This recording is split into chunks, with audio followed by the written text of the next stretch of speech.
Alright, ya. Jadi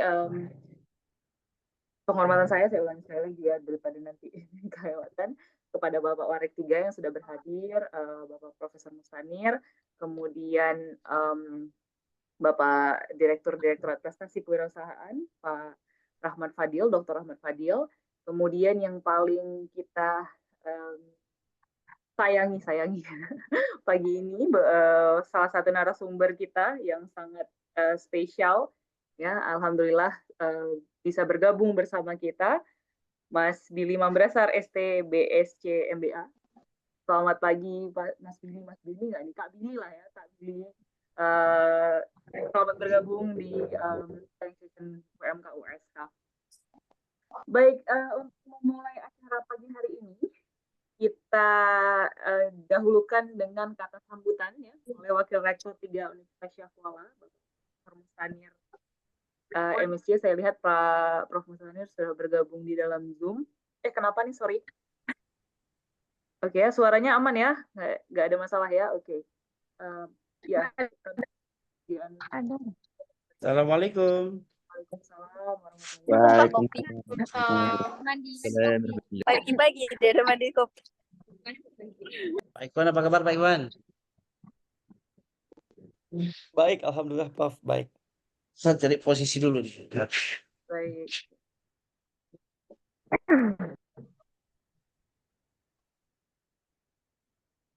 Sudah mulai ya? Sudah siap mulai? Iya, sudah siap dimulai, Prof. Ya. Gimana, Ryan? Sudah siap, boleh Prof dimulai atas sambutan. Ini sekarang giliran saya? Iya, Prof. Oh, sorry. Baru sudah saya presentasi di Musrembang nih. Iya. Baik, bismillahirrahmanirrahim. Assalamualaikum warahmatullahi wabarakatuh. Waalaikumsalam warahmatullahi Wassalatu wassalamu ala rasulillah wa alihi washabihi wa mawalah. Mohon maaf agak sedikit ini terjeda tadi. Bapak Ibu sekalian yang saya hormati, terutama narasumber dari kementerian yang pertama sekali kami tetap mengucapkan terima kasih ya atas kepercayaannya melanjutkan apa namanya Wirausaha Merdeka di WSK ya. Sekalipun tahun yang lalu kami seribu tidak puas dengan harapan dan apa namanya estimasi yang kami inginkan sebenarnya ya. Nah, tahun ini diberi amanah lagi yang mudah-mudahan bisa lebih baik lagi dibandingkan tahun lalu ya. Nah, eh, ada beberapa hal yang tentu menjadi concern kita. Yang pertama, hasil diskusi kami kemarin, kami minta bahwa dari segi waktu mungkin ya bisa kita coba upayakan ada ketetapan bisa lebih cepat lagi itu yang dengan manajemen mungkin ya. Tapi yang kedua terkait dengan anak-anak kami di mahasiswa, mungkin kita juga bisa coba dorong mereka agar dibekali bukan hanya dengan bagaimana mereka menyerap ilmu, bagaimana kemudian mereka siap untuk bagaimana magang di berbagai UMKM atau UKM yang ada, tapi adalah suatu hal yang perlu kita coba bantu juga bagaimana menyiapkan agar mereka memasuki budaya perusahaan ya corporate culture ya, tentu perlu ada masa-masa mereka dipersiapkan dengan baik karena ini saya melihat ya dalam 2 kali apa namanya pelaksanaan Wirausaha Merdeka ini itu saat kemudian ada anak kita tidak kita siapkan mentalitasnya terutama ya saat mereka memasuki dunia di apa memasuki kerja-kerja atau magang di perusahaan atau UKM yang ada itu saya lihat ada kecanggungan, ada ketidaksiapan. Nah, termasuk saya lihat adalah ini akan menjadi beban dari UMKM yang kita tempatkan ada di mahasiswa. Jadi mungkin perlu kita siapkan ke depan agar apa namanya ini saling inilah saling kita bisa mensupport ya. Kita bisa support dan kita siap kemudian di sana akan fokus pada substansinya apa substansinya bagaimana berwirausaha bagaimana membangun usaha bagaimana kemudian dengan semangat yang ada membangun apa namanya spirit kewirausahaan ini. Tapi tidak lagi kemudian teman-teman dari perusahaan itu akan disibukkan dengan hal-hal yang mungkin terkait dengan apa namanya manner dari peserta ya, habit yang link dengan bagaimana saat mereka memasuki dunia usaha ya, ini akan mengganggu sekali teman-teman para pengusaha kita yang ada. Jadi kita ingin karena kita membawa nama perguruan tinggi, kita ingin bagaimana kemudian teman-teman UKM itu atau perusahaan itu punya image yang baik tentang anak-anak yang kita titipkan di sana ya. Ini perlu saya pikir untuk agar apa namanya kita juga eh, memberi memberi insight yang benar lah ya tentang bagaimana alumni-alumni kita yang akan segera lulus karena sebagian besar di mereka adalah semester 7 ya, maka kita harap mereka memang sudah waktunya punya manner yang baik ya, punya eh, apa namanya habit yang mendukung mereka sebagai orang-orang yang siap memasuki dunia kerja ya. Nah, pada DPL juga mohon mungkin kadang-kadang ada hal yang non teknis ya, kita harus melakukannya teman-teman dari Pak Iko dan kawan-kawan juga. Ini suatu hal yang juga perlu kita eh, kuatkan ke depan ya, bahwa bagaimana anak-anak kita ini kita coba tanam corporate culture, corporate culture. Jadi bukan hanya sekedar mereka mampu datang ke sana mencatat, melihat, kemudian mengabsorb informasi di sana, bukan hanya itu ya, tapi saat mereka kemudian akan shift kan mereka tidak lama, cuma 6 minggu di perusahaan. Kita berharap bahwa mereka dapat lebih dari itu. Nah, yang paling penting menurut saya adalah mereka bagaimana juga menyerap tentang bagaimana mereka punya budaya perusahaan atau corporate culture itu yang selama ini mungkin agak jarang didapatkan di dunia kampus ya. Mungkin itu dari saya, Bu Rehan ya. Terima kasih untuk teman-teman yang luar biasa ini mendorong agar anak kita ini mampu melejit lebih baik lagi ya, sehingga mereka siap untuk bagaimana masuk di dunia kerja yang hanya jarak 6 bulan atau setahun ke depan lagi ya. Sehingga kita juga akan saling menguatkan ada UKM yang ada, mereka juga perlu tenaga kerja sebenarnya ya, mereka perlu tenaga kerja, kita akan supaya tenaga kerja, tapi kan matchingnya yang belum terjadi ini. Baik, makasih Bapak Ibu sekalian. Saya akhiri wabillahi taufiq wal hidayah. Assalamualaikum warahmatullahi wabarakatuh. Waalaikumsalam warahmatullahi wabarakatuh. Waalaikumsalam. Terima kasih banyak kami Tanir atas kesebutannya ya Bapak Warik 3 Universitas Syafala. Baik teman-teman sekalian, sebelum kita lanjut, wait, let me just adjust it. Oke. Nah, oke teman-teman sekalian, selanjutnya adalah sesi foto bersama. Boleh tolong dibuka dulu kameranya ya supaya apa namanya biar kelihatan rame gitu ya acaranya ya. Boleh teman-teman silakan dibuka kameranya untuk kita screenshot sebentar ya untuk dokumentasi pada pagi hari ini. Oke, ini kita punya 7 layar nih, Masya Allah ya. Oke, saya screenshot di layar pertama dulu. Semuanya lihat ke kamera. Senyum. Udah Prof. Musanid, udah Pak. Oke, 1, 2, 3. 1, 2, 3. Oke, wait. Nah, terus layar kedua, 1, 2, 3. Banyak nih layarnya ya. Ada 7 ya. Yang ketiga, 1, 2, 3. Berarti laboran. Ada yang, Laboran. sorry. Kita sering Aisyah tuh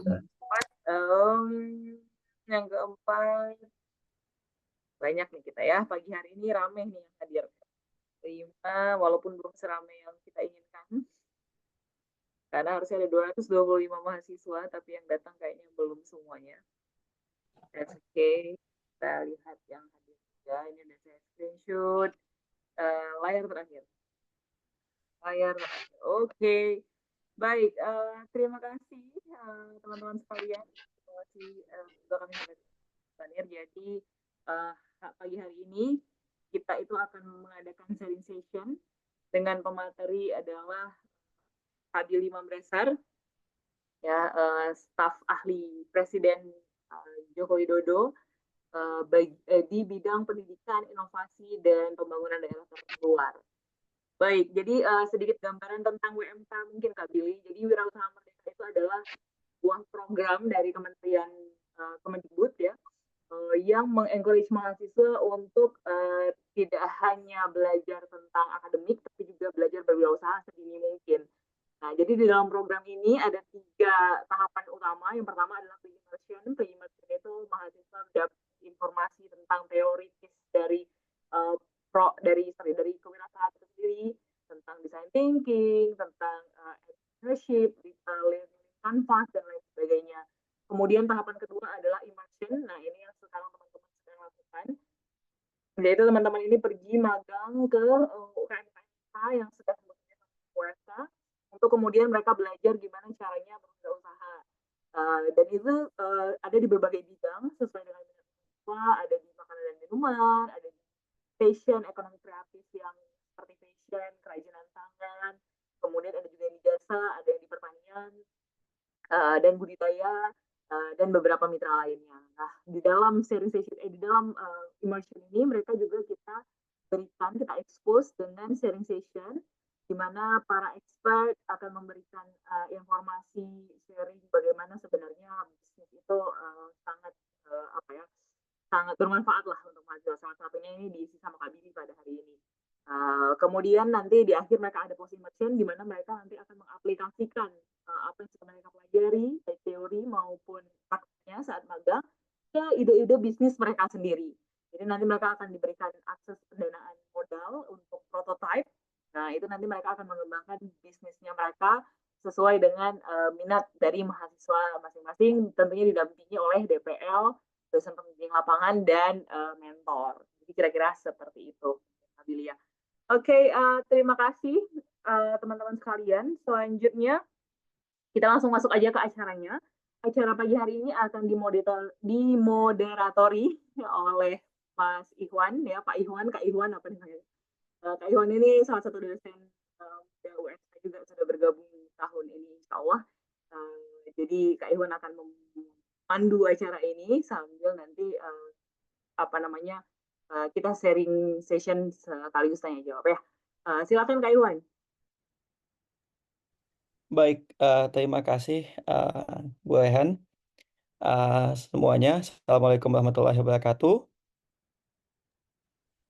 Nah, senang sekali teman-teman hari ini kita bisa mengikuti kegiatan sharing session pertama dalam rangkaian kegiatan Wirausaha Merdeka tahun 2024.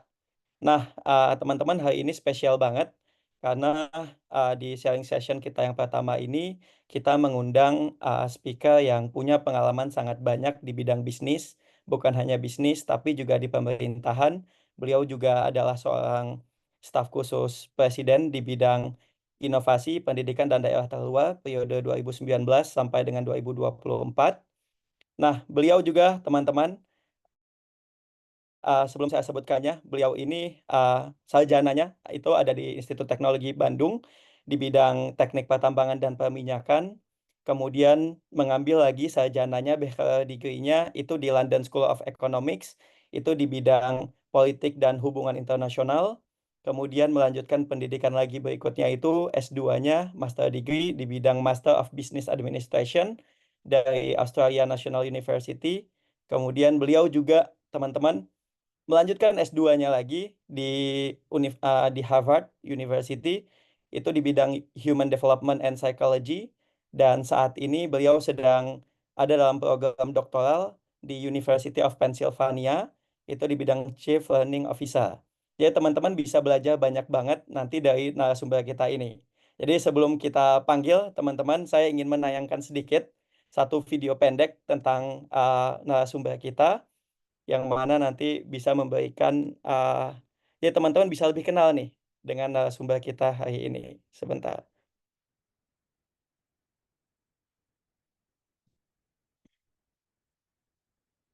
Oke. saya banggakan, tapi yang sering ketemu saya adalah Mas Billy Mambrasar, karena dia adalah staf khusus saya.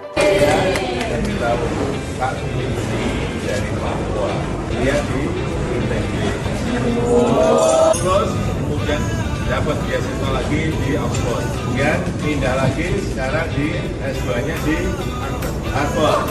Ini kakak Billy sedang menempuh pendidikan doktoral di kampus tempat Elon Musk dan Warren Buffett berkuliah di University of Pennsylvania.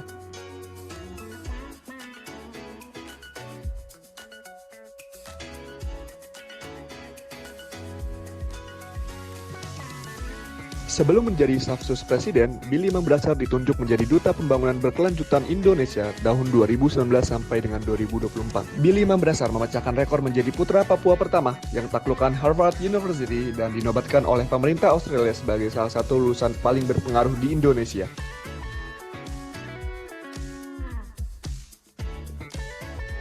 Billy pun terpilih menjadi salah satu pemuda yang terlibat dalam program Young Southeast Asian Leaders Initiative dan bertemu Barack Obama, Presiden Amerika Serikat kala itu. Billy Mambrasar sering mendampingi dan memberi masukan kepada Presiden Joko Widodo, terutama dalam bidang pendidikan, inovasi, dan sumber daya manusia. Selama menjabat sebagai staf khusus Presiden, kakak Billy sering turun mendampingi Presiden ke berbagai provinsi di Indonesia.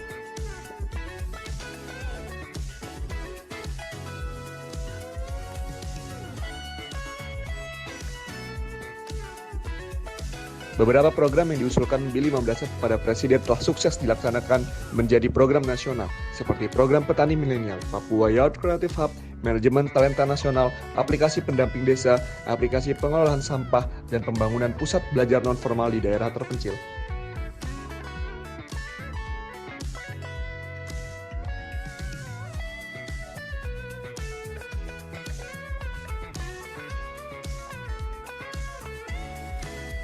Kakak Billy telah turun sendiri menemui masyarakat di 30 provinsi, ratusan kota dan kabupaten, dan menyerap aspirasi mereka untuk disampaikan kepada Presiden. Billy Mambrasar telah juga menulis 30 rekomendasi kebijakan kepada Presiden yang telah menjadi program nasional dan kebijakan nasional, seperti masukan untuk kebijakan undang-undang, perpres, inpres, dan program nasional seperti Papua Youth Creative Hub dan inkubasi bisnis dan teknologi.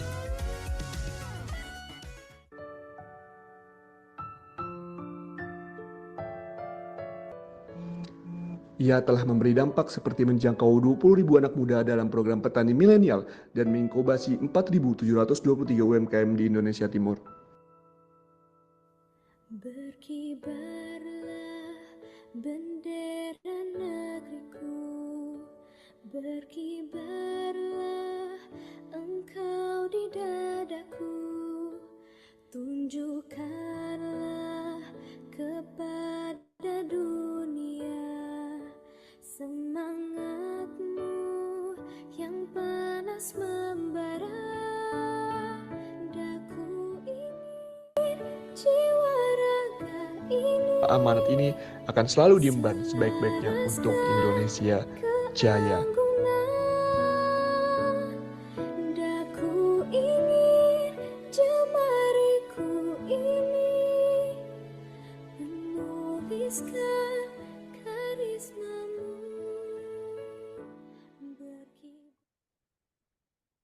Baik, nah itu dia teman-teman narasumber kita hari ini, Kakak Billy Mambrasar. Halo, selamat pagi Kak Billy.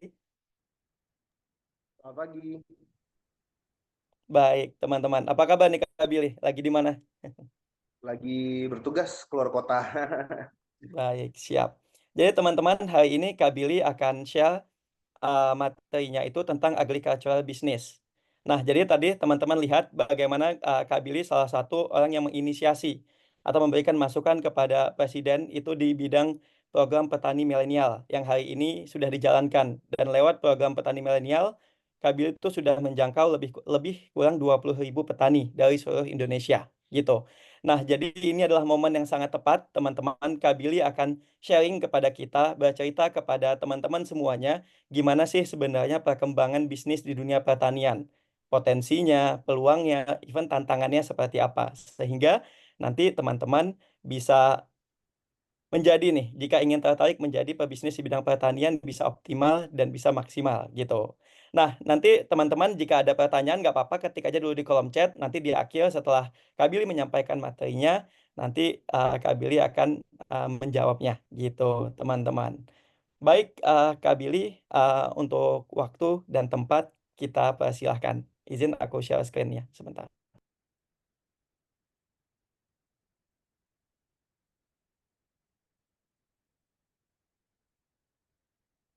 Oke, terima kasih Pak Iwan atas perkenalan yang cukup baik. Terima kasih juga teman-teman semua sudah mengundang. Saya ingin menyapa dengan hormat Wakil Rektor 3 USK Profesor Dr. Mustani MSc. Kemudian Direktorat Prestasi dan Kewirausahaan USK juga Dr. Insinyur Ahmad Fadli STP MSc, serta Bapak Ibu dosen yang tidak sempat saya sebutkan namanya satu-satu yang juga hadir hari ini. Izinkan saya membawa topik tentang darurat pangan, tantangan dan peluang agribisnis wirausaha muda di Indonesia. Mungkin kita langsung ke slide berikutnya. Nah, ada tantangan yang kita hadapi bukan hanya oleh Indonesia, tapi secara global, dan juga tantangan yang dihadapi dalam posisi Indonesia di konstelasi global. Yang pertama adalah tantangan pendidikan. Adanya kesenjangan pendidikan ini membuat akses terhadap pekerjaan, akses terhadap kesempatan berekonomi, berwirausaha, kesempatan untuk memperoleh financing, bahkan akses untuk memperoleh kesejahteraan hidup karena leveling pendidikan yang berbeda itu juga menjadi tantangan yang dihadapi. Nah, kebetulan saya juga berasal dari Papua dan teman-teman di USK juga berasal dari Aceh. Kedua provinsi ini adalah merupakan kedua provinsi terluar dengan aksesibilitas pendidikan yang cukup rendah dan tingkat indeks pembangunan manusia yang masih gap-nya cukup tinggi dengan Jakarta sebagai daerah khusus Indonesia, yang masih sampai daerah khusus ibu kota tapi yang udah pindah ya, seperti itu. Nah, kemudian tantangan berikutnya adalah perubahan iklim. Perubahan iklim ini bisa terjadi karena adanya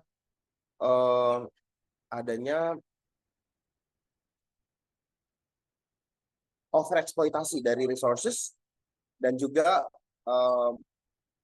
perubahan temperatur karena adanya global warming, karena adanya carbon emission. Nah, ini yang menjadi juga PR yang dihadapin oleh Indonesia dan juga oleh global gitu. Lalu kemudian dampaknya adalah bencana alam. Kita sendiri menghadapi, kalau di Papua juga pernah terjadi tsunami di tahun 1996, kemudian terjadinya gempa bumi juga, dan terjadi gempa bumi juga. Kemudian di Aceh juga terjadi tsunami di tahun 2024. Lalu kemudian adanya krisis energi. Dan krisis energi ini juga karena supply resources yang terbatas. Kita lihat kalau misalnya dulu Aceh menjadi salah satu produsen gas terbesar di Indonesia melalui lahan produksi Arun, yang kemudian sekarang sudah berkurang jauh. Ya, Papua sekarang masih naik produksi gasnya, produksi gas alamnya, tetapi mungkin dalam waktu 15-20 tahun ke depan sudah akan jauh berkurang, seperti itu ya. Lalu kemudian ada man-made disaster, ini adalah perang, kemudian globalisasi yang mendampaki semua konstelasi yang tadi saya sampaikan. Nah, untuk itu dampaknya adalah, coba kita next slide. Dampaknya adalah bahwa kita yang merupakan generasi penerus bangsa, khususnya teman-teman yang Gen Z ya, teman-teman yang Gen Z akan mewarisi negara Indonesia yang seperti apa? Apakah negara Indonesia mengalami krisis energi, krisis pangan, krisis lingkungan? Itu tergantung dari keputusan yang dibuat oleh generasi yang lebih senior. Ya, generasi yang lebih senior saat ini, ketika kita melakukan hal-hal yang merusak alam kita, maka generasi di bawah, generasi Z, bahkan generasi Alpha akan mengalami adanya kekurangan pangan, kekurangan energi, kekurangan sumber daya, kekurangan pekerjaan, ketiadaan akses terhadap ekonomi. Nah, ketimpangan ini yang mau dibangun dengan cara mendorong teman-teman semua yang merupakan komposisi demografi terbesar bangsa Indonesia, yang jumlahnya itu mencapai 65 juta, hampir 70 juta pemuda, itu untuk aktif terlibat membangun negara ini melalui sebuah konsep yang disebut dengan konsep co-creation, konsep membangun bersama, ya, konsep membangun bersama. Nah, Ini yang coba saya dorong sebagai staf khusus presiden selama 5 tahun ke belakang, ya. Besok akan ada 12 staf khusus presiden yang baru sebagai informasi, dan semoga ada dari mereka yang adalah anak muda gitu. Anak muda yang bisa melanjutkan yang sudah kita perjuangkan selama 5 tahun ke belakang, ya, seperti itu. Nah, goal yang kami kerjakan, yang saya kerjakan selama ini adalah bagaimana kita bisa mendorong pemuda-pemudi Indonesia yang merupakan komposisi demokrasi demokrasi terbesar untuk ikut membangun bangsa ini, konsep co-creation. Nah, salah satunya adalah dengan ikut, bukan menjadi penerima, bukan menonton pemerintah membangun negara kita saja, tetapi juga ikut membangun bersama-sama dengan pemerintah, dan termasuk dalamnya di sektor pertanian dan sektor pangan. Next slide. Nah, kita sudah membahas tadi tentang sektor pangan. Tantangan terbesar merupakan tantangan krisis pangan yang ada di depan kita, ya.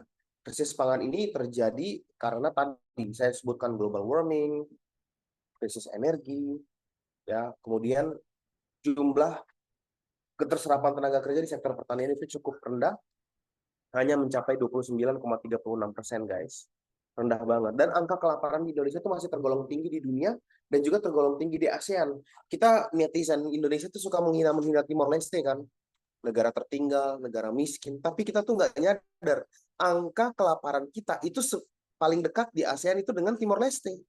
Paling setelah Timor Leste angka kelaparan yang tinggi, terus kemudian Indonesia. Ya, jadi kita tuh nggak jauh-jauh beda sebenarnya dengan Timor Leste. Dan di dunia itu ada 59 negara termasuk Indonesia tuh rawan krisis kelaparan. Totalnya itu ada 282 juta orang krisis kelaparan, ya. Yang paling buruk itu di Gaza, ya. Dan kelaparan itu salah satunya akibatnya adalah karena kekurangan suplai bahan makanan, bukan hanya karena lahan yang rusak, alam yang berubah, tetapi juga kekurangan bahan pangan. Kekurangan bahan pangan itu karena produksi berkurang. Produksi berkurang salah satunya juga SDM-nya nggak ada. Nggak ada anak-anak muda Indonesia yang mau menjadi petani atau produsen bahan pertanian, gitu. Kita ke slide berikutnya. Nah, ancaman krisis global itu didrive oleh kondisi global juga nih teman-teman, karena adanya inflasi di sektor pangan. Apa tuh inflasi di sektor pangan? Inflasi di sektor pangan itu harga cabai naik, harga sayur naik, harga beras naik. Kenapa harga beras cabai naik? Karena nggak ada available. Kenapa nggak available? Karena lahannya rusak dan nggak ada yang mau jadi petani. Ya, gampang banget. Itu inflasi kenapa terjadi. Kenapa Presiden selama 2 tahun ke belakang fokus di mendrive down inflation. Lalu kemudian ada perang global, Ukraina lawan Rusia, lalu kemudian krisis saudara-saudara kita di Palestina, di Gaza. Peperangan tersebut membuat inflasi itu parah, ya, sangat parah terjadi. Kemudian produsen-produsen itu stok beras, kayak misalnya Bangladesh menstok produksi beras. Kenapa Bangladesh stok produksi beras? Karena perang di tempat mereka juga kemarin. Perdana Menterinya digulingkan, makanya kita bersyukur di Indonesia ini pergantian presiden itu transisinya sangat mulus. Karena di negara lain seperti Bangladesh itu perang. Pergantian Perdana Menteri yang kemarin Muhammad Yunus menggulingkan Perdana Menteri yang lama, akibatnya semua sektor terganggu termasuk sektor pangan dan suplai beras dunia akhirnya berkurang.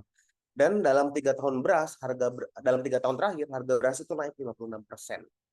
Dan akibatnya 282 juta jiwa di dunia itu mengalami kelaparan, dan termasuk Indonesia. Jadi jangan pikir Indonesia itu baik-baik aja, guys. Kita tuh krisis rawan pangannya itu lumayan rapuh gitu, termasuk yang tertinggi. Next. Dan faktor-faktor ekonomi Indonesia itu meningkat nih. Jadi meningkat pesat kita dari tahun ke tahun. Di tahun 2023 tuh pertumbuhan ekonomi kita 5%, dan diperkirakan di tahun 2024 sampai 2029 oleh Pak Prabowo Subianto, Presiden terpilih, akan menaikkannya hingga 8%. Ini merupakan ambisi yang bagus, visi yang bagus. Tapi pertumbuhan ekonomi itu akan diakibatkan meningkatnya populasi, meningkatnya tenaga kerja, dan meningkatnya konsumsi pangan. Kalau konsumsi pangan udah naik dan bahan-bahan pangannya kurang, dari mana kita akan memperoleh makanan tersebut? Akibatnya kita kelaparan dan akan terjadi krisis-krisis yang lain karena inflasi pangan. Next slide. Next. Dan ini salah satu faktor penyebab inflasi pangan dan undersupply sektor pangan di Indonesia itu adalah penyerapan tenaga kerja di sektor pertanian itu mengalami penurunan hingga 35%, ya. Penurunan hingga 35% penyerapan tenaga kerja itu karena anak-anak muda Indonesia tuh nggak ada yang mau jadi petani, nggak mau bertani, seperti itu, ya, nggak mau bertani. Dan Kalau sudah nggak anak-anak muda nggak mau bertani, anak-anak muda juga mau makannya gimana? Gitu karena anak muda tadi saya sampaikan 70% warga negara Indonesia itu anak muda. Kita yang paling banyak makan, tapi kita juga yang nggak mau memproduksi pertanian. Nah, gampangnya begitu. Akibatnya akan terjadi krisis yang luar biasa. Begitu. Next. Slides. Dan lucunya, di saat sektor pertanian itu mengalami penurunan jumlah tenaga kerja, artinya dia butuh banget, banyak banget petani dan pelaku usaha pertanian agribisnis ya. Tetapi jumlah pengangguran naik. Ya, jumlah pengangguran naik sampai 7%, ya 7,7 juta sampai 5%. Artinya banyak banget yang nganggur, tapi jumlah tenaga kerja di pertanian, jumlah kebutuhan tenaga kerja di pertanian meningkat, tapi yang menganggur juga meningkat. Kan aneh. Berarti anak-anak Indonesia tuh nggak pada mau daftar menjadi atau nggak mau terjun ke sektor pertanian atau menjadi pelaku agribisnis gitu ya, nggak mau menjadi pelaku sektor pertanian agribisnis. Nah, ini menjadi PR banget guys kalau nggak ada yang mau jadi pelaku agribisnis, nggak ada yang mau jadi petani, nggak ada yang mau jadi pelaku usaha petani, makanan berkurang, kita jadi kelaparan, inflasi naik, krisis ekonomi terjadi. Ya, gampangnya begitu ya, mudah dimengerti. Makanya dari presentasi saya hari ini saya pengen mengencourage teman-teman untuk ayo kita terjun ke sektor agribisnis. Untuk kita terjun ke sektor pertanian menjadi pelaku usaha pertanian. Next slide. Dan untuk itu kita harus punya SDM yang berkualitas yang dapat kita ciptakan, kita training untuk bisa mengadaptasi skill-skills agribisnis yang sangat dibutuhkan tersebut. Gitu. Dan sekolah bisa menjadi pencetak tenaga kerja, tapi juga menjadi pencetak pelaku usaha. Gitu. Next slide lagi. Dan untuk bisa ke sektor pertanian yang berbasis agribisnis, kita membutuhkan yang ada yang namanya soft skills. Soft skills ini lebih dibutuhkan teman-teman. Jadi kalau mau jadi pelaku usaha agribisnis, bukan belajar tentang pertaniannya, belajar tentang sektor pertaniannya, belajar tentang cara-cara bertani. Bukan itu. Yang paling dibutuhkan adalah soft skills, bagaimana menyelesaikan permasalahan yang kompleks dan sulit. Bagaimana kita bisa berpikir kritis. Bagaimana kita punya kreativitas untuk melakukan banyak hal. Bagaimana kita bisa melakukan pengelolaan SDM dan manajemen SDM yang baik. Bagaimana kita memiliki kecerdasan emosional. Kita bisa mengambil keputusan yang tepat. Kita berorientasi pada pelayanan. Kita bisa melakukan negosiasi dan kita fleksibel. Gitu ya. Sebentar ya, mohon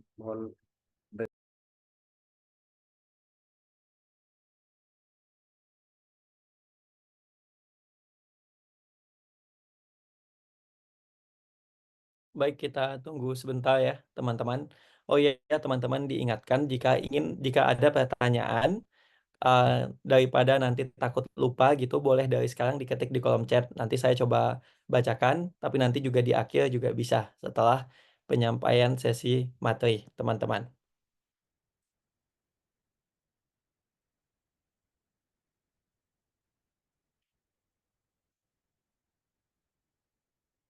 Oke. Kita tunggu sebentar ya.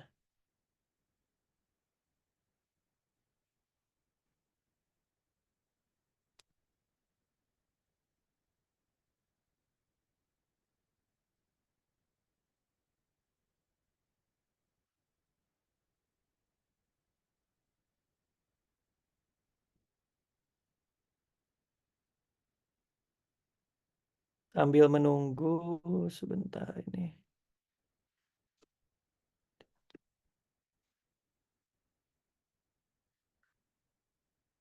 Oke, teman-teman ada yang magang di tempat pertanian nggak? Udah mulai magang kan ya? Atau belum, teman-teman? Sudah, Pak. Ada yang magangnya di sektor pertanian nggak? Atau agribisnis? Olahan produk-produk pertanian begitu? Ada?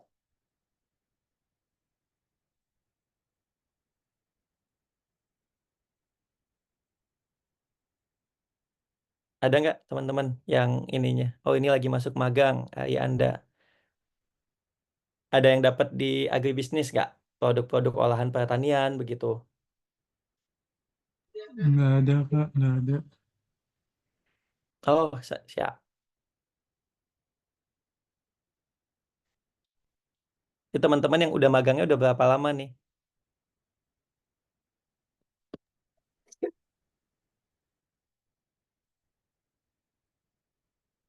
Udah berapa lama magangnya? Oh, Hampir seminggu, Pak. siap, semangat. Udah 1 minggu ya. Gimana, seru nggak? Seru, Pak. Seru, Pak. Mantap. Alhamdulillah. Belajar yang banyak, teman-teman. Kayak tadi kata Prof. Mustania, teman-teman tuh belajar gitu. Jadi jangan banyak dengan yang keluhan-keluhan personal begitu, tapi apa di corporate culture-nya diterapkan begitu. Kemudian nanti optimalkan materi-materi yang diberikan selama magang, diambil tuh pembelajaran dan pengalamannya. Jadi nanti kalian ketika masuk ke dunia bisnis, tadi kayak kata Kak Billy, kan 70% hampir itu anak muda semua isinya, teman-teman. Sedangkan kan kalau lapangan pekerjaan juga semakin terbatas, tapi banyak nih kesempatan untuk kita 70% anak-anak muda ini untuk bisa mengakses lewat jalur kewirausahaan atau entrepreneurship gitu. Nah, untuk itu teman-teman dioptimalin proses pembelajaran kalian selama magang, dipelajarin gimana cara mereka bisa bertahan. Tadi kalau kata Kabil itu ada emosional, kecerdasan emosional. Gimana cara mereka tetap bisa kuat, bagaimana mereka ketika ada hambatan, ada tantangan dalam bisnisnya, mereka bisa tetap bertahan gitu sampai hari ini. Hal-hal seperti itu yang kalian pelajarin gitu. Dan tadi kan Kak Billy juga bilang kreativitas. Gimana tuh mereka selama menjalankan bisnisnya, gimana mereka bisa tetap kreatif, mereka juga tetap bisa menyesuaikan dengan zaman begitu. Jadi itu hal-hal yang teman-teman uh, perlu pelajari dari orang-orang yang sudah punya pengalaman di bidang bisnis gitu, teman-teman. Jadi kalian harus optimalin tuh kesempatan-kesempatan itu. Karena kan kita seringkali membayangkan bisnis itu hanya bicara soal untung ya, tapi kita nggak pernah bicara soal bagaimana terkadang seseorang sebelum sampai di titik tertinggi atau sampai di titik mereka merasakan enaknya untung dalam bisnis itu ada tahapan-tahapannya gitu. Sudah berapa kali keringat, sudah berapa kali jatuh bangun, berapa banyak keringat yang sudah keluar gitu. Itu kan adalah hal-hal yang teman-teman bisa pelajari gitu dari si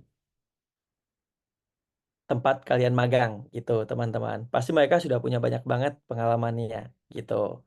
Jadi dioptimalin ya, teman-teman, nanti pada saat magang sehingga nanti kalian ketika turun langsung ke dunia bisnis, kalian jadi tahu nih uh, what should we do gitu untuk tetap adapt dengan kondisi-kondisi hari ini. Hari ini kan perkembangan zaman itu cepat banget ya. Dengan adanya teknologi, semua hal itu bisa jadi perubahan itu udah nggak linear gitu, bisa kadang-kadang tiba-tiba langsung jauh gitu, teman-teman. Jadi kita yang harus siap. Jadi bekalin kesempatan kalian di WMK ini bagus banget, bisa belajar teoritis, bisa belajar kalian ada yang praktiknya langsung selama magang, dan nanti kalian juga akan menerapkan ilmu-ilmu itu untuk demo day-nya gitu, teman-teman. Jadi dioptimalin ya.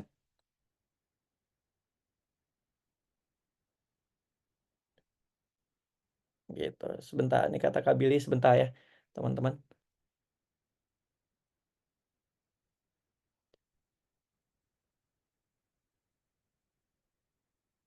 Oke, nih Kak Billy udah kembali. Silakan Kak Billy dilanjutkan. Halo, sorry ya, ada yang urgent tadi. Jadi kita kembali ke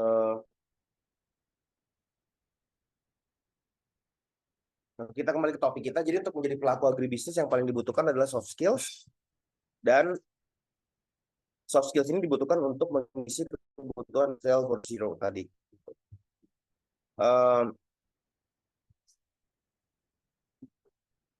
Soft skills ini itu bisa didapat dari luar kelas, teman-teman. Jadi bukan dari dalam kelas, bukan dari kuliah, atau dari apa yang disampaikan oleh dosen untuk ilmu-ilmu utama bisnis maupun ilmu utama pertanian, tetapi dia didapat dari pelatihan, organisasi yang ada di luar kampus, seperti itu. Next. Kita ke slide berikutnya. Nah, untuk program petani milenial, petani muda yang selama ini kami usung, kami lakukan, itu kita melatih para petani di 4 klaster. Klaster 1, klaster 2, klaster 3, dan klaster 4. Untuk klaster 1 adalah mereka-mereka yang berfokus langsung melakukan giat-giat mereka di on farm, ya, bertani langsung di lahan. Klaster 2 adalah mereka yang melakukan giat-giat kewirausahaan pertanian, ya, mereka yang melakukan jual beli. Nah, disinilah klaster agribisnis berada, gitu. Kemudian klaster 4 itu adalah klaster yang melakukan ekspor impor. Jadi mereka mengambil atau mengagregasi produksi dari klaster 2, yaitu mereka yang pelaku-pelaku agribisnis. Walaupun klaster 4 itu juga pelaku agribisnis, tapi mereka fokus giatnya adalah ekspor impor. Dengan dibantu oleh klaster 3 yang adalah melakukan giat-giat teknologi, gitu. Next slide. Nah, selama kami menjabat sebagai staf khusus Presiden, kita sudah melatih hingga 500.000 petani muda, dan itu kita bermitra dan bekerja sama dengan BPSDM, ya. BPSDM Kementerian Pertanian RI. Next slide.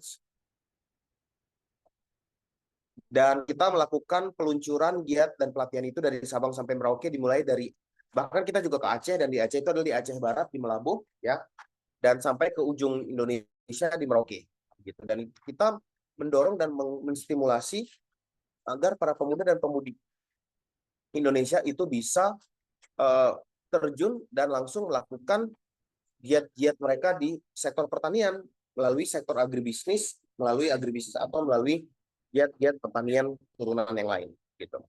Kita slide berikutnya. Dan kita bekerja sama juga untuk melakukan daring, pertanian, dan untuk pelatihan daring ini kita mengontak teman-teman yang dapat mensupport pelatihannya secara online, gitu. Next slide. Dan bahkan Presiden Jokowi juga mengunjungi lahan-lahan yang kami bina, ya, untuk memberikan sentuhan-sentuhan langsung kepada para pemuda-pemudi tersebut yang kami bina. Next slide.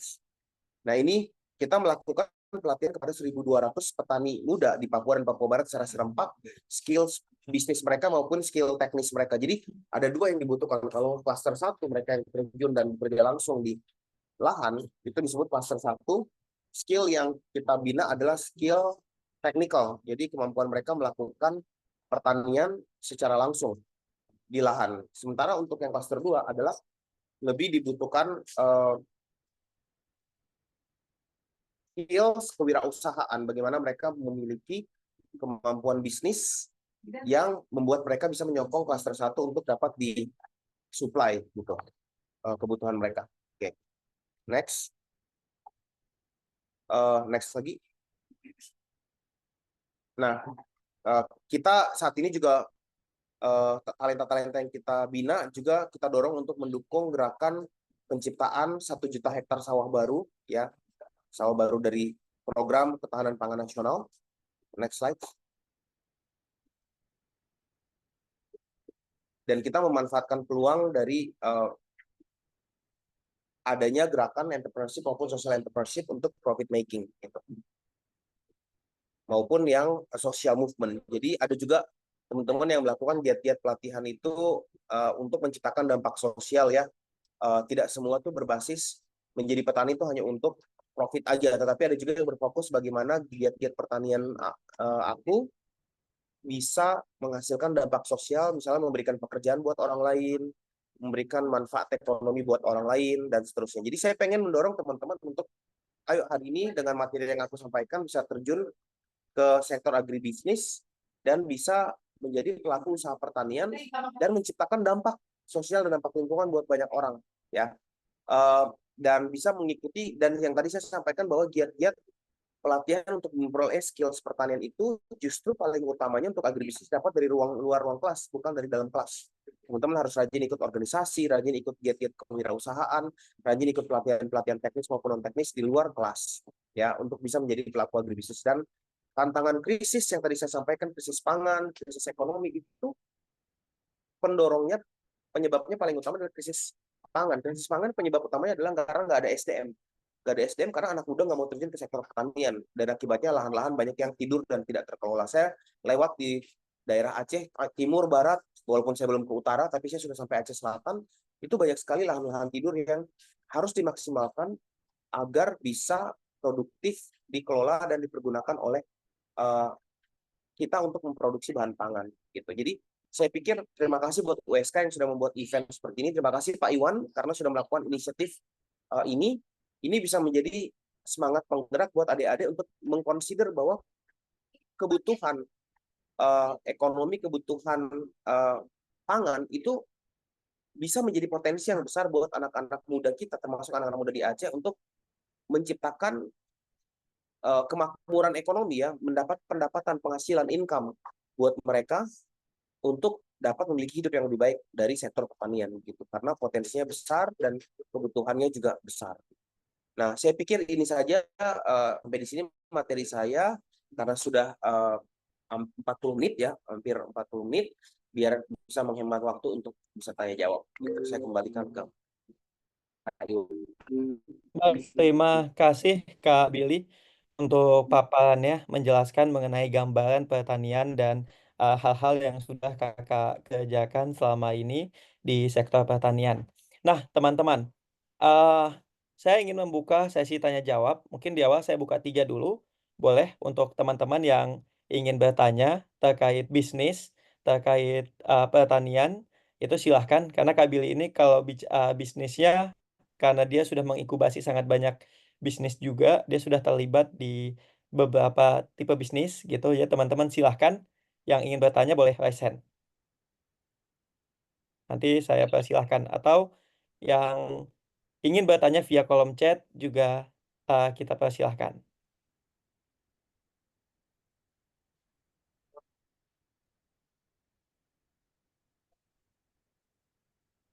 Oke, Kak Billy, ini ada pertanyaan dari Cut Mutia di kolom chat gitu. Nah, jadi mungkin ada dari Mutia, ini satu. Jadi Kak, saya tertarik untuk sebagai generasi muda, saya tertarik untuk menjadi pebisnis. Tapi bagaimana saya bisa menghadapi kegagalan Kak dan bisa bangkit kembali? Itu mau sekalian aku bacain yang kedua atau itu dulu Kak? Boleh langsung aku bisa jawab dulu ya. Jadi Oke. sebenarnya kegagalan bisnis itu harus menjadi bagian dari perjalanan orang untuk menjadi pebisnis. Karena kalau kita nggak gagal, kita nggak belajar gitu. Saya boleh cerita, kemarin ada salah satu, mungkin Iwan juga tahu, saya mencoba untuk membuat sebuah teknologi company. Dan itu saya sudah keluar uang pribadi hampir 1 miliar. Ya, hampir 1 miliar, 600 juta lah, 650 juta itu yang cash. Belum terhitung uang-uang yang non-cash yang menggunakan resources saya. Totalnya hampir 1 miliar, dan itu tuh usahanya nggak berjalan dengan baik, staffnya juga pergi tanpa ada pertanggungjawaban, dan seterusnya. Itu bagian dari kegagalan saya, yang saya kehilangan duit saya itu membuat saya belajar banyak dari situ.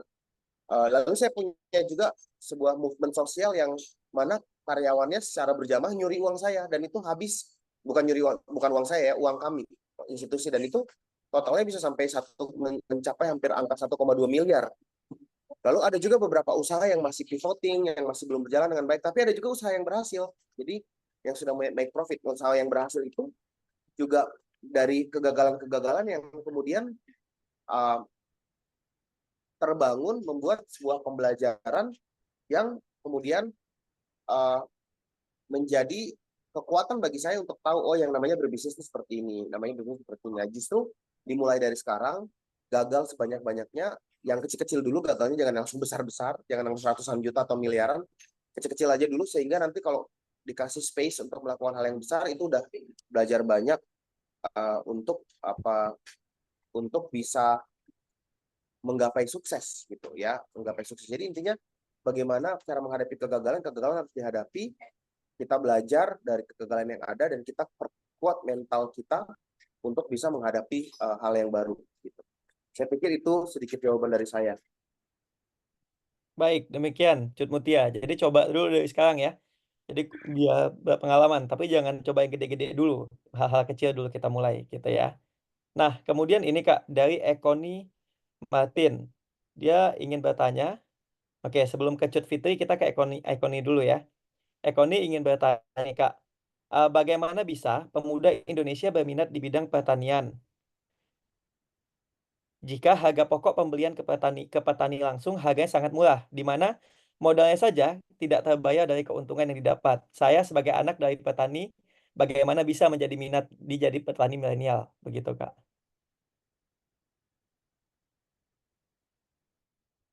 Jadi menurut Ekon ini pengalamannya melihat, ya, sebentar ya teman-teman.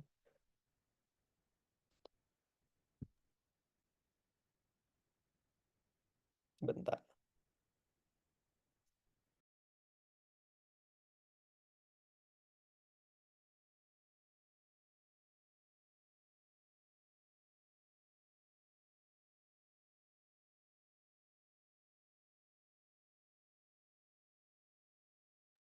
Ya, Kak Billy, ini Sorry, tadi Ekoni nanya, ada gimana gangguan. ya, Ekoni nanya gimana Iya, caranya kita pertanyaannya, semangat jadi iya, petani, padahal iya. harga produk kita itu kadang nggak nutup modal Kak, karena beliau juga anak petani, jadi beliau merasakan itu. Gimana Kak? Oke,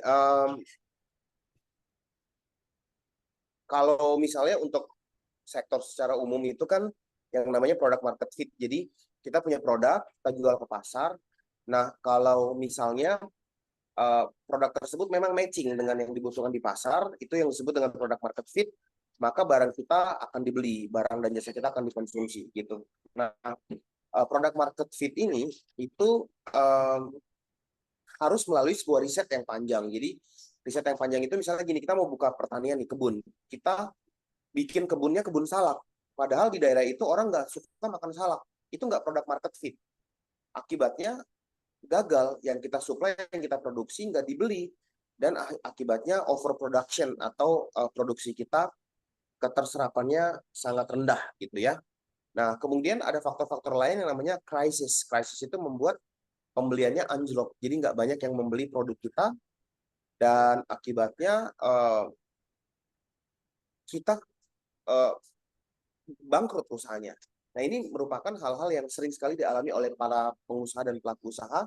Makanya untuk menciptakan produk market fit itu teman-teman harus betul-betul rajin-rajin riset. Melakukan riset, dan riset, kemudian memastikan mengerti pasar, mengerti kondisi pasar, mengerti harga yang ada, kebutuhan yang ada, demand yang ada, dan jangan sampai kita memproduksi atau menjual hal yang nggak dibutuhkan oleh pasar. Dan yang kedua, kita yang namanya diversifikasi. Kalau bahasa bisnisnya diversifikasi. Diversifikasi itu adalah membuat 2 atau 3 bisnis yang tidak berhubungan satu sama lain dalam satu sektor yang sama. Sehingga ketika terjadi krisis, yang satu bisa tetap berjalan, walaupun yang satu mandek atau bangkrut. Contohnya dalam pertanian. Misalnya, saya membuat kebun jeruk, saya membuat kebun salak, dan kalau misalnya nanti pasar, dan saya membuat kebun bawang. Ketika nanti harga-harga pasar dari bawang dan kebutuhan sembako itu drop, dan nggak banyak yang mau membeli, overproduction, saya masih punya lini yang lain yang namanya jualan buah. Sehingga ketika kebutuhan buah itu naik dan kebutuhan sembako kurang, maka saya masih bisa tetap berbisnis gitu ya, masih bisa tetap berbisnis, dan bisnis saya itu masih bisa memberikan keuntungan kepada saya gitu. Nah, itu yang namanya disebut dengan diversifikasi, teman-teman ya. Jadi itu untuk menghadapi hal-hal. Yang ketiga, yang paling utama adalah tabungan. Kalau kita berbisnis dan kita punya profit, revenue, jangan dipakai semua. Kita harus tabung sebagian untuk menjadi jaga-jaga ketika krisis, kita punya simpanan. Banyak sekali teman-teman saya yang ketika COVID itu drop total usahanya, sementara saya masih bisa survive usaha saya karena saya punya tabungan, saya punya simpanan yang saya simpan dengan disiplin, sehingga ketika drop, ketika bangkrut, maka saya mempergunakan tabungan saya itu untuk mendanai usaha saya yang masih bisa berjalan gitu. Jadi hati-hati dan konservatif dalam mempergunakan keuangan. Nah, saya pikir itu sedikit masukan dari saya untuk pertanyaan ke Ya, baik. Berikutnya tadi teman-teman, betul yang kata Kak Billy. Jadi, Kak Billy kelempar teman-teman. Saya mungkin tambahkan tadi, teman-teman, Kak Billy sampaikan bahwa pentingnya product market fit dalam bisnis. Nanti itu adalah poin-poin yang kalian juga akan pelajari selama kegiatan ini. Dan pada saat magang jangan lupa ditanya, gimana nih cara mereka melakukan product market fit atau yang common disebut itu market research gitu. Memastikan bahwa produk yang teman-teman ingin jual, produk yang teman-teman ingin bisniskan itu match dengan kondisi market yang ada gitu. Jadi itu penting untuk diterapkan di segala sektor bisnis sehingga teman-teman itu bisa optimal nih dalam bisnisnya dan meminimalisir resiko yang dijalankan atau yang dihadapi gitu. Baik, sebentar ya Cut Fitri, kabelnya kelempar, kayaknya mungkin masuk telepon atau apa sebentar.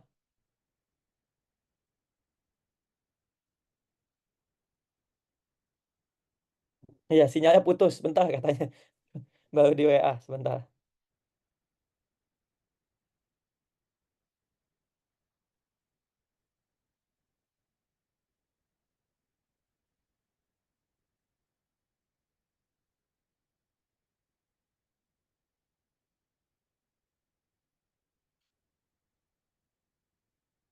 Sebentar ya, wifi-nya.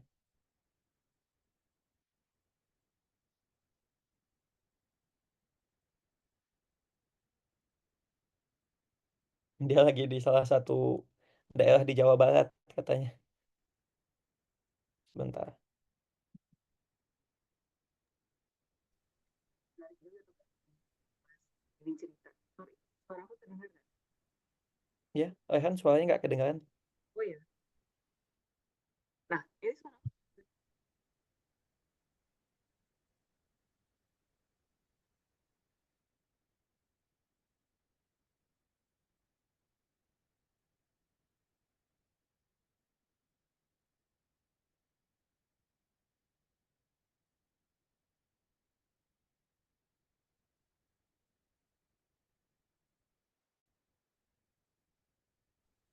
Nah, sorry, suara aku udah kedengeran nggak nih? Iya. Nah, tadi menarik juga sebenarnya yang Kak Billy cerita ya. Jadi bukan cuma masalah market fit, apa tadi market fit aja, tapi juga masalah manajemen keuangan tuh Kak Iwan. Jadi teman-teman nanti kan juga nih lagi lagi berangkat, lagi menjalankan magang ya.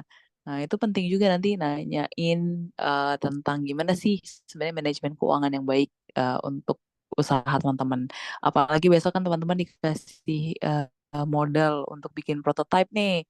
Nah, gimana caranya supaya modal itu jangan 100% juga dipakai untuk apa ya, untuk bikin produk doang, tapi mikirin juga marketingnya, mikirin juga ya itu tadi untuk tes produk market fitnya gitu. Jadi kayaknya menarik juga nih sama info dari Kak Billy tadi ya. Jadi berbisnis itu bukan cuma sekedar punya ide terus diaplikasikan, enggak kayak gitu gitu ya. Punya ide diaplikasikan, terus juga disesuaikan cocok nggak sama marketnya gitu ya. Nanti teman-teman juga kita mintakan untuk melakukan market fit validation ya. Kemudian juga ya itu manajemen keuangan penting banget ya, sepele sih sebenarnya kelihatannya tapi ternyata sangat-sangat penting ya teman-teman.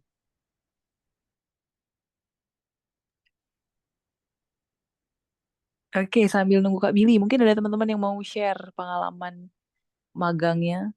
Kayaknya kemarin memang di bidang pertanian nggak ada, tapi pengolahan makanan ada nggak sih? Atau pengolahan perikanan, if I'm not mistaken. Ada, Bu. Iya, coba Zili gimana sih? Udah berapa hari tuh di tempat magang, apa yang dirasain? Atau pengalaman menarik apa yang pengen di-share mungkin? Kalau untuk saya sendiri, Bu, baru mulai magang itu baru sekitar hampir seminggu, belum sampai seminggu, karena mulai dari hari Jumat, tanggal 11 Oktober. Oke. Untuk pengalaman sendiri, kami baru belajar terkait bagaimana cara pemasaran, em, em, produk atau produksi. Nah, kami baru mempelajari itu untuk produksi sendiri kan belum, Bu, masih materi saja. Gitu. Terima kasih. Oke, thank you Zili. Sambil kita nunggu Kak Billy join, mungkin ada teman-teman lain yang mau share atau mau saling berdiskusi juga boleh.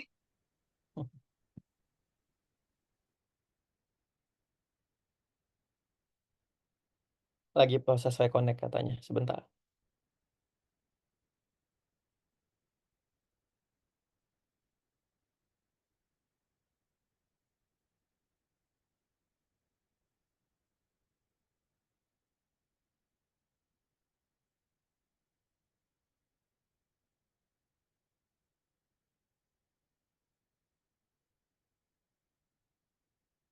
Ya, Cut Fitri, boleh? Halo Cut Fitri, ini Kak Billy udah join lagi. Cut Fitri, jadi mau nanya atau aku baca yang di kolom chat? Jadi Kak, Ya, boleh entar. Ini sebentar Kak ya. Billy-nya, bentar. Ini Kak Billy-nya udah join lagi. Ya, silahkan. Maaf ya Silahkan Cut sebentar. Fitri.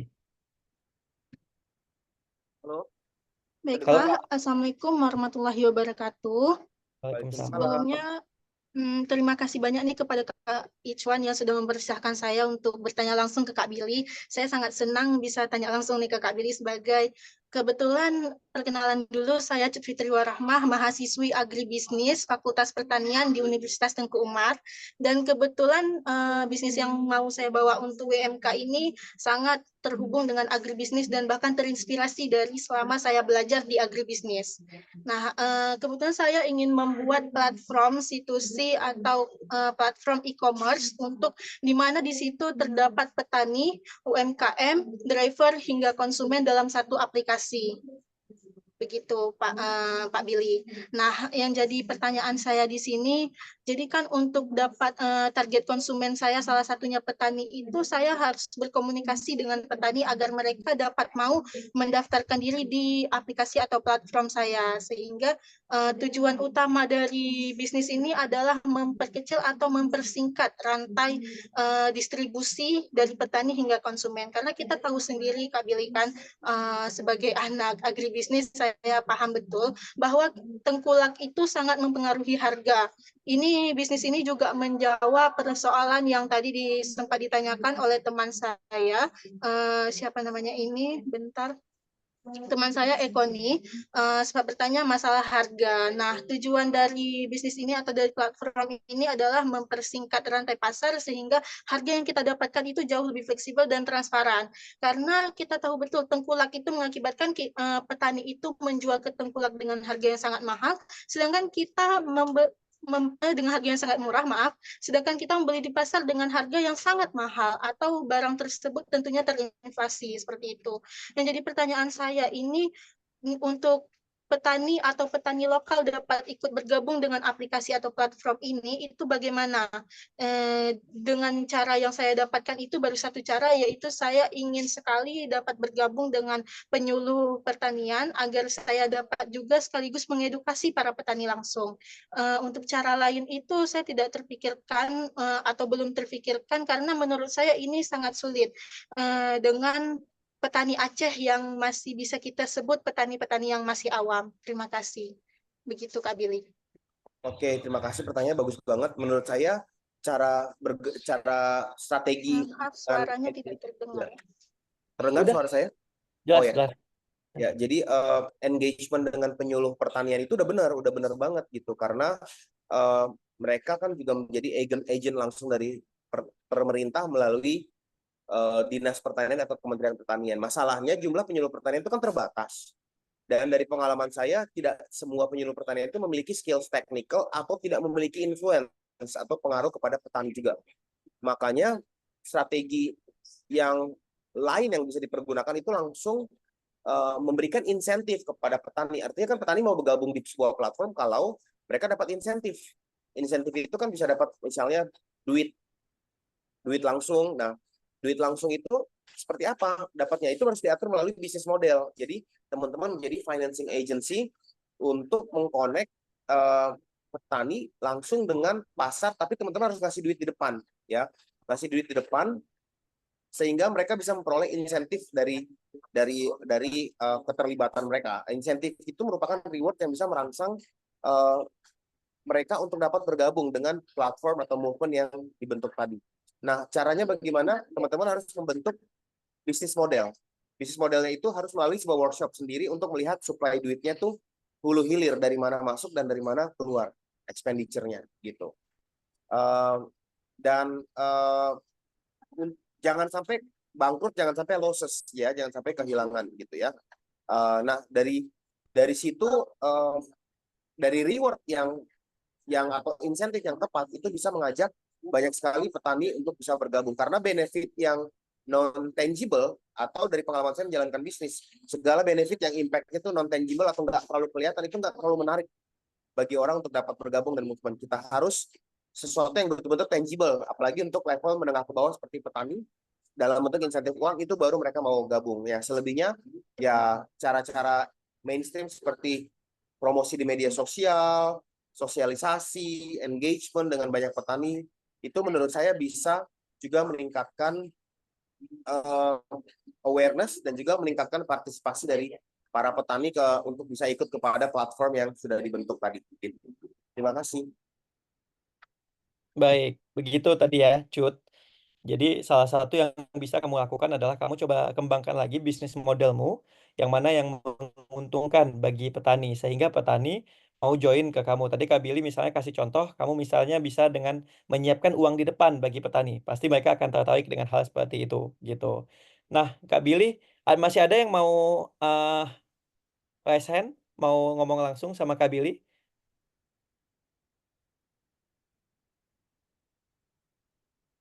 Oke, baik. Kak, mungkin ini pertanyaan terakhir, Kak. Jadi, aku mencoba menggabung pertanyaan ini. Yang pertama adalah, eh, kenapa ya, Kak, kadang produk kita itu sudah bagus, menurut kita sudah baik, sudah mumpuni, tapi juga di pasar kita tetap tidak bisa bersaing gitu, tetap anjlok. Kemudian kita sebagai pengusaha, apa nih yang bisa kita lakukan untuk bisa jadi lebih baik ke depan lagi gitu, Kak. Silahkan, Kak Billy. Nah, ini pertanyaannya sangat basic business principles tapi mendalam banget ya, Pak Iwan. BTW kalau boleh tahu Pak Iwan nanti ngajar mata kuliah apa di USK? Oh, kalau saya ngajar ekonomi, Kak Billy. Ngajar ekonomi, tapi juga Tapi kayak ekonomi bukan bisnis gitu ya? akan ada ke bisnis juga, pasti. Tapi untuk sementara masih baru, Kak Billy. Iya, karena pertanyaannya seolah-olah kayak sederhana, tapi sebenarnya teman-teman ini basic resepi dari keberhasilan sebuah usaha. Kan Pak Iwan tanyanya gini, produk kita udah mumpuni, tapi kok nggak kompetitif dan nggak bisa bersaing. Tadi bahasa Inggrisnya product market fit. Mungkin aku di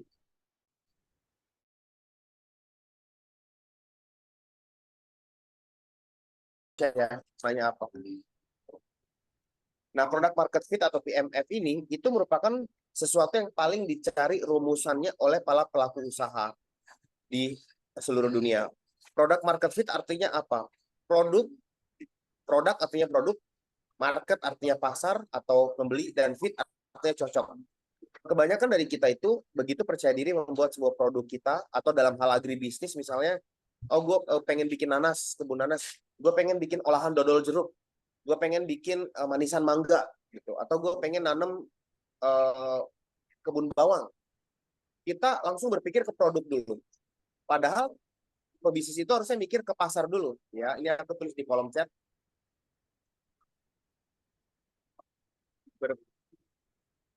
Berpikirlah apa yang pasar atau konsumen kita butuhkan. Lakukan riset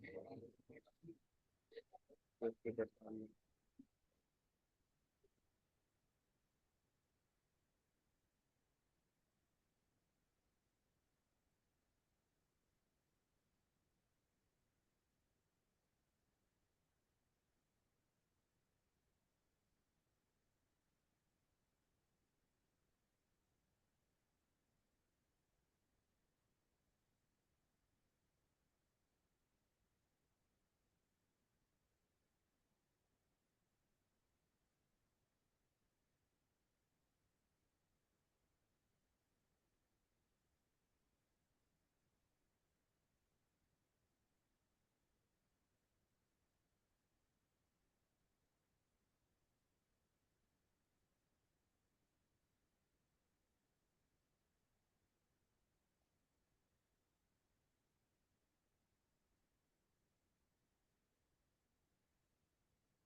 Nah, itu aku udah tulis 5 hal ya. Jadi jangan langsung bikin produk, tanya dulu masyarakat tuh maunya apa, bikin riset sederhana, wawancara gitu kan. Ibu-ibu mau beli dodol mangga nggak? Mau beli buah jeruk nggak?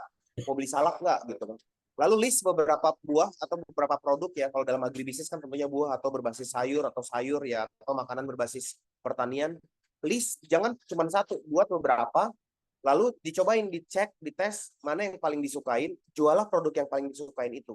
Tetapi komponen kedua dari pertanyaan Pak Iwan adalah harga. Kebanyakan di Indonesia ini ketika salah harga kehilangan pembeli. Ya, ketika salah harga kita kehilangan pembeli. Jadi harga itu harus hati-hati, jangan sampai salah kasih harga. Yang ketiga, setiap kali namanya ekonomi itu kan, nah ini mata kuliah Pak Iwan itu ada yang namanya cycle of economics. Jadi ada orang ekonomi upturn, ada stagnan, kemudian ada downturn. Upturn itu kayak sekarang kita Indonesia itu lagi growth, ekonomi kita 5%, Pak Prabowo akan naikin jadi 8%, ekonomi akan bertumbuh. Kalau ekonomi bertumbuh, kebutuhan barang jasa bertambah, uang yang berputar banyak, dan akan banyak sekali pembelian. Itu upturn. Tapi ada masa-masa di mana ekonomi kita akan stagnan. Contohnya pas zaman krisis moneter tahun 90-an, mungkin teman-teman pada belum lahir ya. Waktu krisis moneter 90-an, lalu kemudian terjadi COVID kemarin, itu juga stagnan ekonomi kita. Lalu ada yang namanya downturn economics.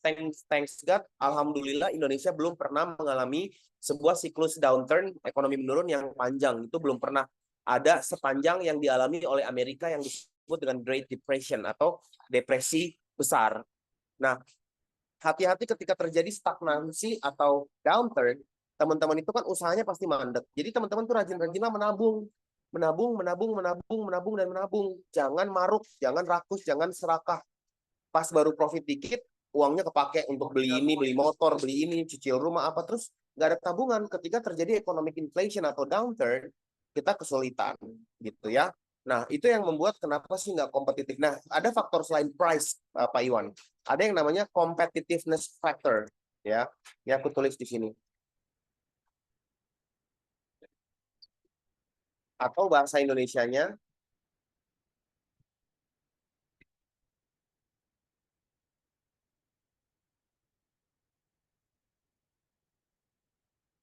faktor persaingan. Nah, kita tuh kadang-kadang bikin sebuah usaha produk yang sudah ada, pesaing kita lebih mumpuni, akibatnya nggak bisa survive. Ya, nggak bisa survive, kehajar pesaing, drop semuanya, benar-benar hancur-hancuran gitu ya.